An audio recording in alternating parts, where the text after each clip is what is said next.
Hello, and welcome to the My Wool Mitten podcast. My name is Carrie, and I'm coming to you from the middle of the Mitten, Michigan's Lower Peninsula in the United States, where I live on a small farm with my small flock of sheep, my old horse Kyle, my grandkids' cattle here on the farm, and my family all around me. If this is your first time here, welcome. You're very, very welcome here. I hope you'll come in, have a cup of coffee, or I've got tea out there too. Sit down and enjoy some fiber talk, some sheep talk, some spinning, and some knitting. This podcast is normally about the sheep, a little bit about gardening, about taking care of an old farmhouse, and trying to do the best I can with what we have. This month, January of 2022, I've tried to get back to my roots of spinning my fiber to make some yarn to knit some socks. I have spun and knit many pairs of socks over the years. I've done it a lot, but I haven't done it for a long time, and I really felt the need to get back into that. For one thing, I needed some socks. My drawer was empty, and I thought it might as well be with some hand-spun yarn. And so if you're here for the first time, or if you're joining us since the beginning of the month to spin yarn and knit socks, I'm just glad that you're here. You might want to click the like and subscribe button so you get notifications, and just come back as often as you like. Stay for as long as you want to. Ask questions, chat, and yeah, I'm just glad to have you here. So this little introduction is filmed this way because the podcast episode this time is in bits and pieces. I've been filming a little bit over the last few days, been kind of busy and haven't had time to just sit down and record. And so I thought, well, I'll do a little introduction and then we'll get on to the clips. And I hope you'll stay all the way to the end where I'm going to reveal to you my yarn for my socks, or what I have spun so far. There's some more spinning to be done, and we'll continue on with that throughout the week. But come along with me today. There's going to be a little bit about using my electric spinning wheel because a few people have asked, a little bit about the fibers, and let's see what else. I think that's pretty much it. So come and join me, say hello, and come back again as often as you like. Now let's get on with the rest of the podcast.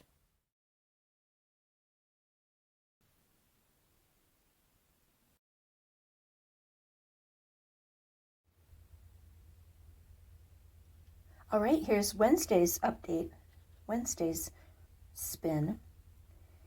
So Tuesday was the Suffolk, and so I've applied that now, getting ready to skein that off, wind that off onto the nitty natty and count my yardage. Today's spin, and I don't think I had mentioned this to you, I know I didn't sample it earlier. This is an overdyed Coopworth. It's a gray fleece overdyed, and I love the color. It's a lot more mellow than it's probably showing up here. And that was a color I decided to introduce just to give me a little more color in my socks. But I'm not sure. I'm going to see how it plies up. It was a little bit felted. It's been in my stash for a while, and so I don't know, but I had a real hard time drafting it. And you'll notice, and you'll see it's not spun quite as evenly, but I always leave a little floofy tail, and I try to go to the center of the bobbin just to help prevent losing the ends when I finish spinning. And so that was Wednesday's. So next up is the gray Shetland alpaca. That'll be next on the spin. And so I'll give you the update on that as well as the update on the yardage for the Suffolk.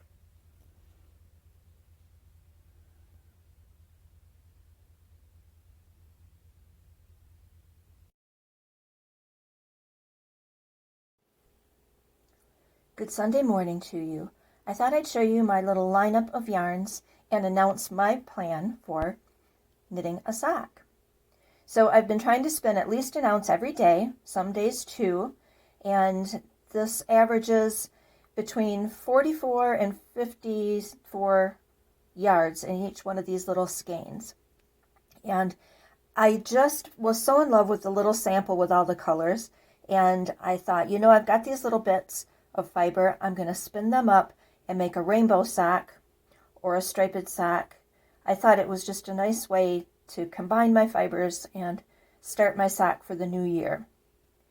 So at this end here is the Corriedale and Alpaca, the brown, which you saw, and that's kind of my main color, so I think that'll be the heels and the cuff.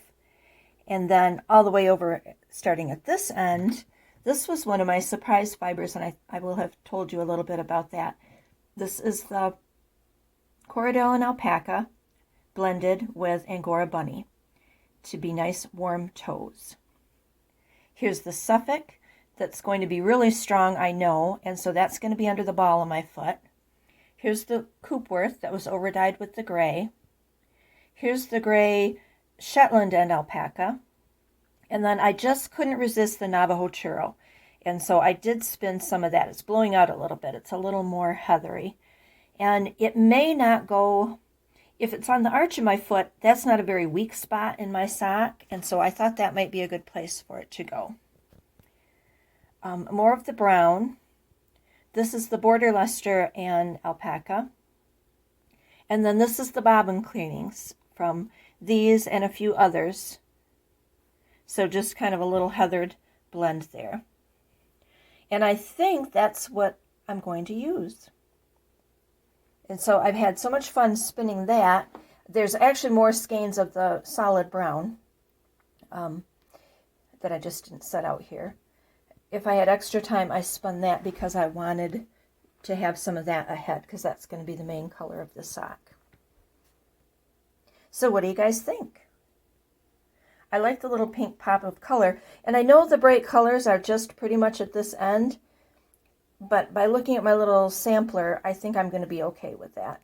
It felt like to me, if I mixed it up and put, you know, a color down at the other end, it was just a little bit, that's not bad, but it was just a little bit too divisive. So we'll see.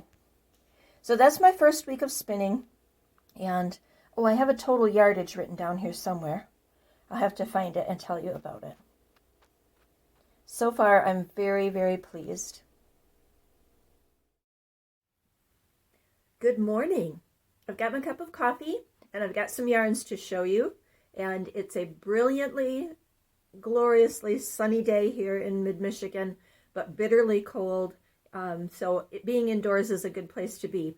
I've just come in from chores a short time ago, and so I know my cheeks are a little bit blotchy. And I was going to put on, you know, we always like to wear our hand knits on a podcast, but I'm warm in my 3 layers here with my turtleneck and sweatshirt. And this is an old sweatshirt, so hopefully it's not too stained or in too bad a shape. Not a very good podcaster, am I, to not take the time to change into something better. But I hope you're all doing well this morning, and we're through our first week and plus a few days of spinning for socks. And it looks like everybody's having a lot of fun and experimenting and trying new things. And so that's great fun. And I want to reveal to you today what I finally settled on for my socks. As I had spoken in earlier clips and on Instagram, the main yarn that I'm spinning is our own Corriedale with Alpaca that a friend and I had blended quite a few years ago. I like the way that spun up. It is my own fiber, and since it's been a long time since I've made a pair of socks for myself, I did want it to be my own fiber.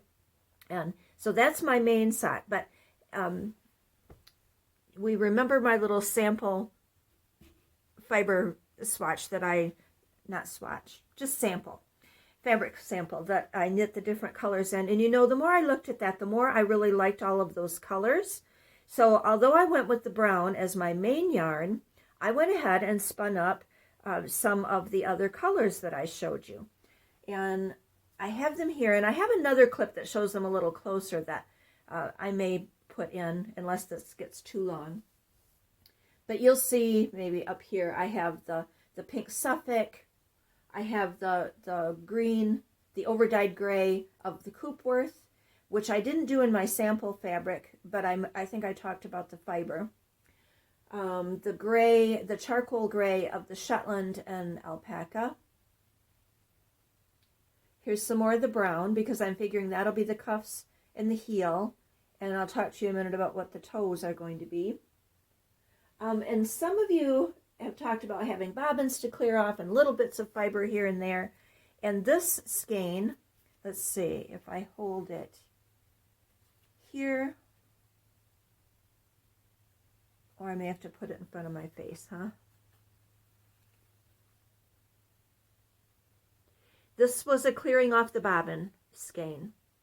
So I don't know that it's showing the different colors. And I just plied it with some gray. So that was a clearing off the bobbin skein. That's going to go in there somewhere. And then I hadn't really talked to you about this border Leicester and alpaca.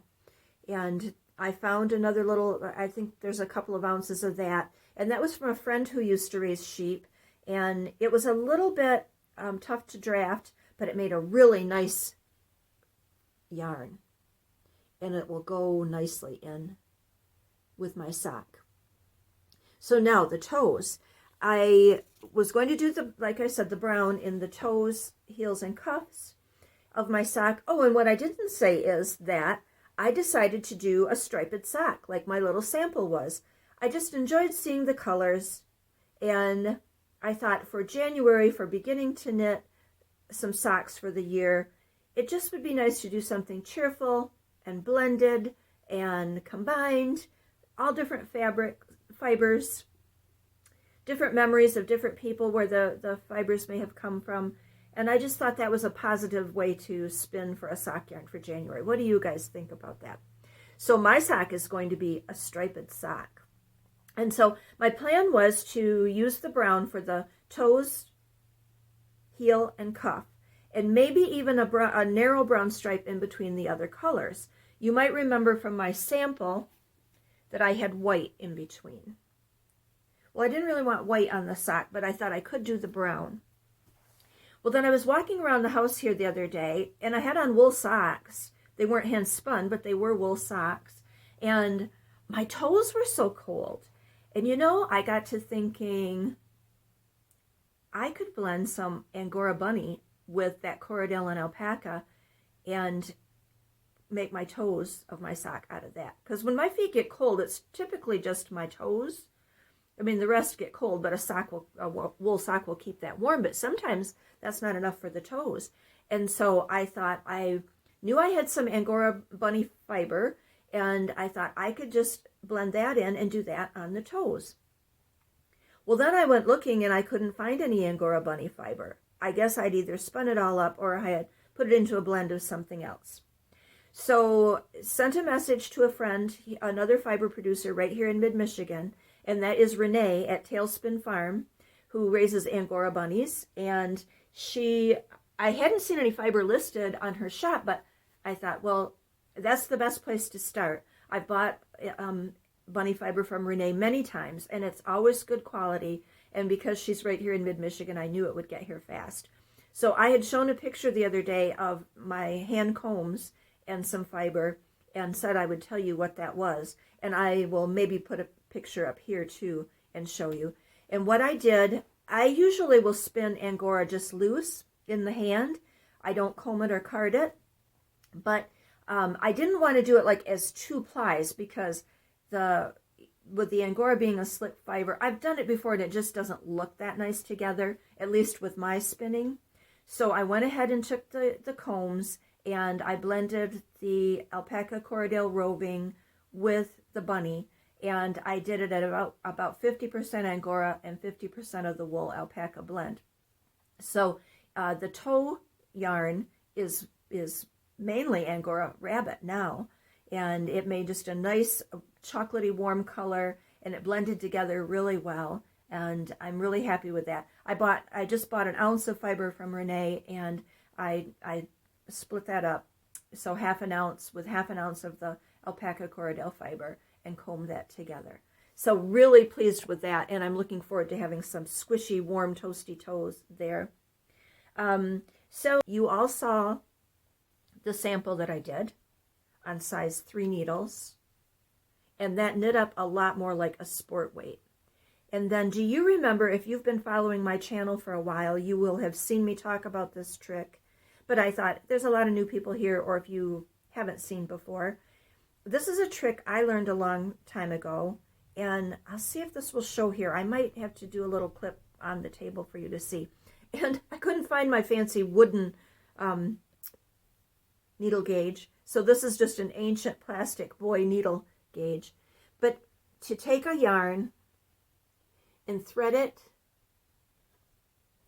through the needle gauge and see where it goes the closest. Am I holding that still enough for you guys to see? And this is probably my plumpest yarn, which was the brown alpaca Corriedale. And can you see that it's going very well through the size 4? See that? There's even a little extra room. So I could do the 3 or I could do the 4. So that tells me that that's about a sport weight, wouldn't you guys think? And this isn't a true gauge swatch because I didn't do it in the round, but I was getting like 12 and a half stitches across 2 inches. So what does that work out to be? Well, regardless of what it is, that's what I'm going to knit on, is either the 3s or the 4s. Probably the 4s. I don't like a really tight fabric on my foot. I don't like it on my mittens, and I don't like it on strangling my feet. I like to have a little room for my yarn to move around, and so I think I'll probably like the fabric that I get on the 4s. But I can always go down. I might do 3s on the toes.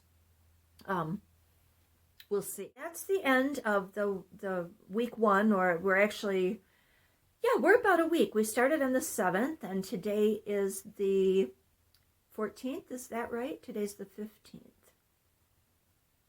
15th. So about a week. And I see some videos popping up here on YouTube of some of you that are spinning along. So I'm looking forward to watching some of that a little bit later today. I'll have to go back out here midday and make sure everybody's water is in good shape in the barn for the sheep and for the horse Kyle. I've got some soup that I actually made yesterday, and I've leftovers for today. And I might make maybe some biscuits or something to go with that. So thank you again for everybody who's participating. And I'm sorry this episode is probably going to be a little disjointed because I've filmed bits and pieces over the last couple days, and I'm going to try to put that together, hopefully cohesively. And I didn't get to some of the questions and comments, but I'll try to next time without keeping this too long. And like I mentioned at another part of this recording, if you are following on Instagram or here on YouTube, be sure to read the comments in the different posts because they're interesting, they're fun. It's fun hearing what people are thinking about doing. A few of us are using an electric spinner. There are a few who are using a spindle, and then many of us are using a traditional wheel. I'm using both. I'm using my electric spinner, and I'm plying on my Louette spinning wheel. So I'm using both of those. Okay, so we'll check back again here real soon. You might notice I have a little colored in sketch of my sock over here, thinking of about how much I'll need to do. And I'll let you know if I decide to do the brown stripes in between the colors or not. I don't want to have too many ends to weave in, and I don't want to have weak spots, but I just thought it would be nice to maybe break those colors up. And maybe do a pattern, maybe do just a plain stripe. We'll see. So I hope the sun is shining wherever you are, or if you like a nice gray overcast day, I hope that that's what you have. And, oh, this hair is crazy. And I'm just glad to see you again today. So take care.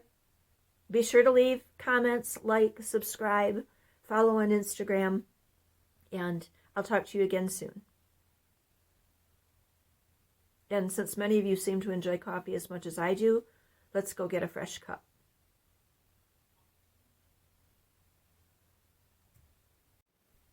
I just thought I'd take an extra minute to show you a little closer up what I was talking about with the needle gauge and the yarn. Now see how I've taken this is the Corriedale and Alpaca 2-ply, and I've threaded it through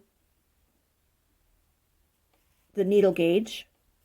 and this is the size 4 US or 3.5 millimeter. And you can see that's about right, isn't it? There's even a little bit, I've even got a little bit of wiggle room there. And so, it's not a hard and fast rule, but it's just something to give you a little bit of an idea with your hand spun of what needle might work. Or any yarn, if you have something that doesn't have a label or you're not sure where to start, that can give you just a little guideline. Because of course we know we're going to knit to what texture, to what fabric we want. And you saw in the sample that I knit that I had done that on a size 3. So I could easily, for a firmer fabric, do the size 3, or I could go to the size 4 for a little bit more open fiber. So just a little tip that I picked up somewhere along the way, someone I'm sure told me about, and I thought I would share that with you. So hopefully that's some information that can be helpful to you.